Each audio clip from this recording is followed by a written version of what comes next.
Hi everyone, today I am going to talk with you about one very interesting theory, that is about the King of the Night, Jon Snow, Starks, White Walkers, Gendry and Valerian Steel. So if you're interested, let's start.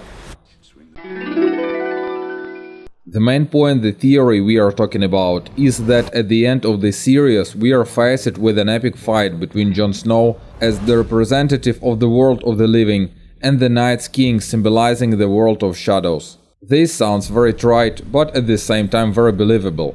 After all, George Martin and the showrunners work according to the laws of the genre, and these laws say that the decisive battle between good and evil should be in the final. And as for me, two above-mentioned characters are best suited to this. Moreover, firstly, a certain connection between Jon and the Night's King was seen since Season 5, when White Walkers attacked the Heart Home. Secondly, Jon, as well as the Night's King, was Lord Commander of the Night's Watch. Although this argument is more of George Martin's books, and it's unknown who is the Night's King in the show.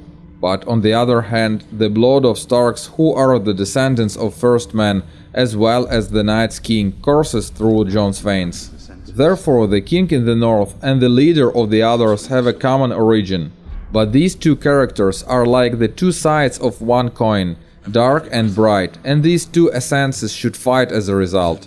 And if so, let's talk about this. Many of Jon's fans believe that Stark's family sword will return to him, and the King in the north will kill the Night's King using this sword. This is quite interesting idea, with the exception of one detail. The ice is already divided into two parts, the Oath Keeper and the Widow's Wail. Now the first one is owned by Brienne, who serves Sansa. So it's likely that she will order Brienne to give her Valyrian sword back as necessary. And about the second sword, it's not entirely clear.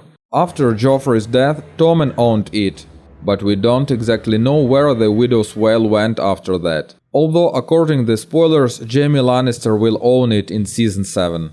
Anyway, the Game of Thrones fans don't believe that this Valyrian sword has disappeared without a trace.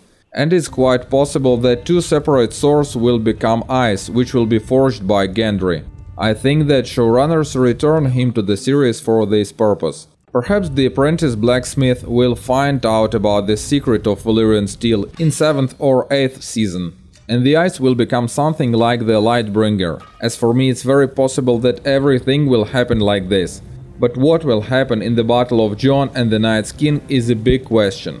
Of course, Jon should win, since George Martin said that there will not be a total chaos in the final. But on the other hand, he also said about bittersweet ending, which means that everything will not be very good.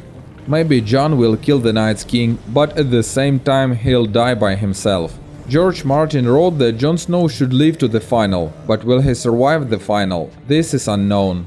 In addition, the series is not a book, and many of the characters living in books have already died in the show. However, we have a lot of questions, as it often happens in the Game of Thrones.